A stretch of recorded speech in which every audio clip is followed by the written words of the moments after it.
Bago ako naging B-Mobile member, dati akong OFW. Caregiver ako sa Israel ng almost 8 years. Pero bago pa ako napunta ng Israel, pumunta rin ako sa ibang bansa, sa ibang lugar.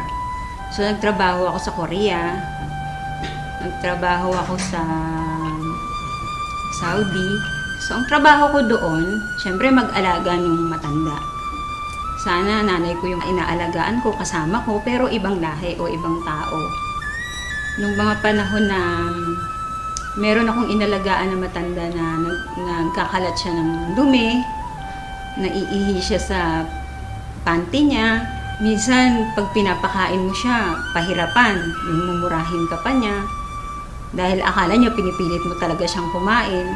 Pero syempre, bilang caregiver, kailangang ibigay mo sa kanya yon. So pagka minumura ko, ganun, naiiyak na lang ako kasi hindi mo naman siya pwedeng patulan.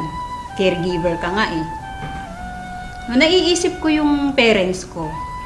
Kasi dapat ako yung kasama nila sa bahay, pero matagal akong wala. Lagi akong nasa abroad. Nung mga time na yon, sabi ko sa sarili ko, pag umuwi ako ng Pilipinas, ayoko nang bumalik sa abroad. Kaya naghanap talaga ako ng opportunity na yung magi-stay na ako sa Pilipinas, yung hindi na ako aalis.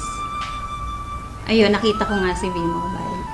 Nung nag-grab ko to, nakita ko yung opportunity. Ang laki nung pinagbago sa buhay ko. Pinangako ko kasi sa sarili ko nga na ayoko na mag-abroad. Yung gusto ko makasama ko ng family ko rito. Kasi syempre tumatanda na yung parents ko. Yun yung nag-push din sa akin para gawin ko si B-Mobile. Hindi kagaya nung nagtatrabaho ako as a caregiver, ginagawa ko lang yun kasi trabaho ko yun. So wala akong choice.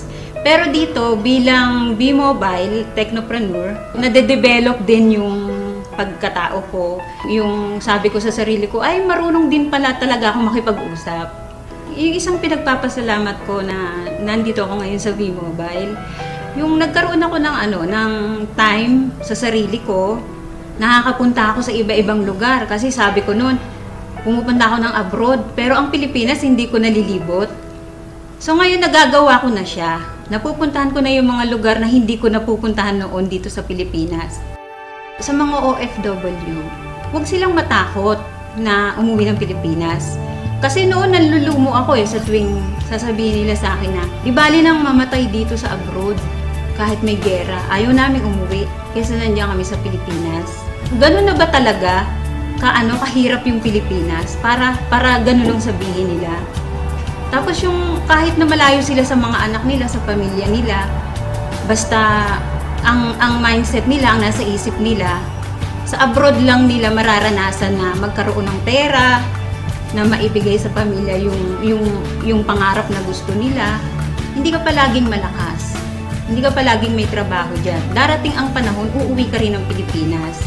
So ang sabi ko, kung gagawin nyo si B-Mobile, pag uwi nyo ng Pilipinas, meron na kayong ipon, meron na rin kayong gagawin. Sabi ng kuya ko sa akin, nung niyayaya ko siya, sabi niya sa akin, wag mo na nga akong isali sa ganyang kalokohan, sabi niya. Sabi ko, hindi naman kalokohan si B-Mobile, kasi negosyo nga yan eh. Pinapakita ko nga sa'yo na dito, maliit lang yung capital, tapos may malaking potential income, sabi ko sa kanya. So sabi niya sa akin, baka mamaya, magpasali ka dyan ng mga tao. Yun pala, scam yan. Sabi niya, di madadamay pa kami niyan.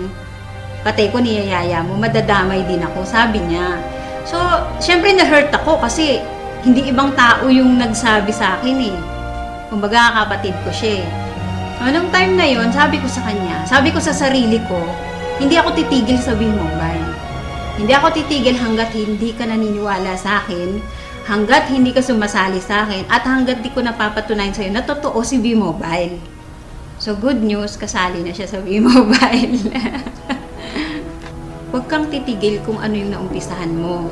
Kasi, gusto mo bang bumalik uli sa abroad?